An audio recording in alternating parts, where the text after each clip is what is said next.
Il est produit par la communauté de Joomla un certain nombre de mises à jour de Joomla lui-même. Le cœur même de Joomla est assez fréquemment mis à jour. Cette page d'accueil, justement, vous informe des mises à jour disponibles.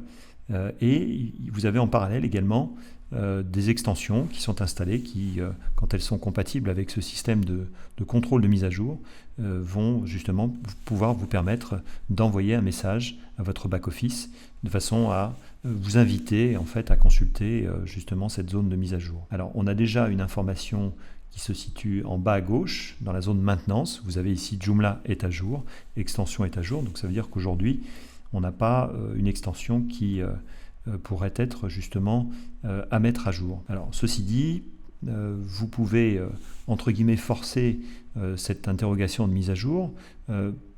Pour ce qui concerne les extensions en dehors de Joomla, vous avez dans le menu extension gérer une zone ici qui s'appelle mise à jour. Voilà.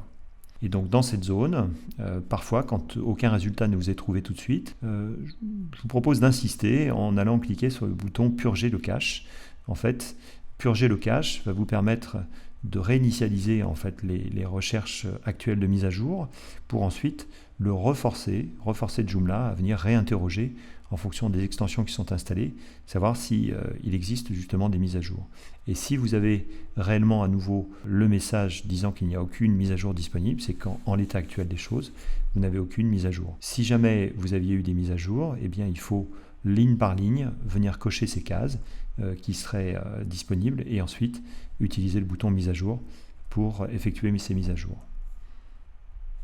C'est un conseil que je vous donne, le fait de à chaque fois suivre cette partie-là et de mettre à jour à chaque fois que vous avez une information telle qui vous est présentée, en sachant bien entendu que avant ces mises à jour, il est parfois nécessaire ou en tout cas conseillé de faire une sauvegarde, ce qui vous permettra, donc là je vous renvoie au chapitre que nous avions abordé à ce sujet concernant notamment l'extension Akiba Backup. Donc si Akiba Backup est installé, vous faites une sauvegarde avant ces mises à jour et vous aurez un point de restauration qui vous permettra de retomber sur l'ancienne version de votre site. Ensuite, pour ce qui concerne les mises à jour Joomla, cette fois-ci le noyau lui-même, eh bien, vous avez dans le menu composants une zone justement qui va vous permettre de consulter ces mises à jour, qui est ici.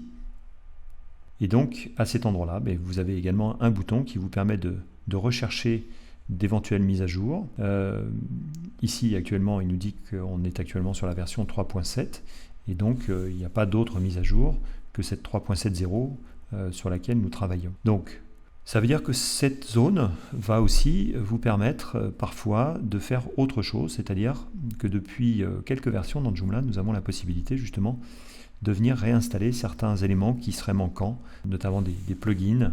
Vous dites à cet endroit-là, par exemple, il m'est arrivé dans certains cas, si je charge cela dans un autre onglet, je me suis trouvé parfois sur certains sites à ne plus avoir, si je fais une recherche de type installeur par exemple, eh bien j'avais certains de ces plugins que l'on retrouve, alors je vous montre en parallèle à quelle zone ça correspond. Donc quand vous installez, vous avez 4 méthodes en fait qui existent et donc ces 4 méthodes se trouvent être des plugins de type installeur. Donc dans certains cas, certains sont manquants dans cette liste, ça m'est déjà arrivé et donc pour cela, eh bien, vous avez la possibilité de réinitialiser ou de réinstaller les fichiers du noyau de Joomla.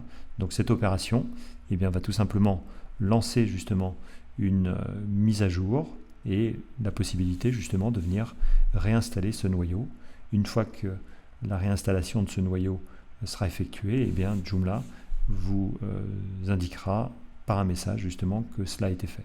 Donc là, il lance la procédure et il nous dit donc que le site a été mis à jour avec succès, que la version actuelle est la version 3.7.0, mais lors de cette mise à jour, il a justement réinstallé ce fameux noyau dont nous avions besoin.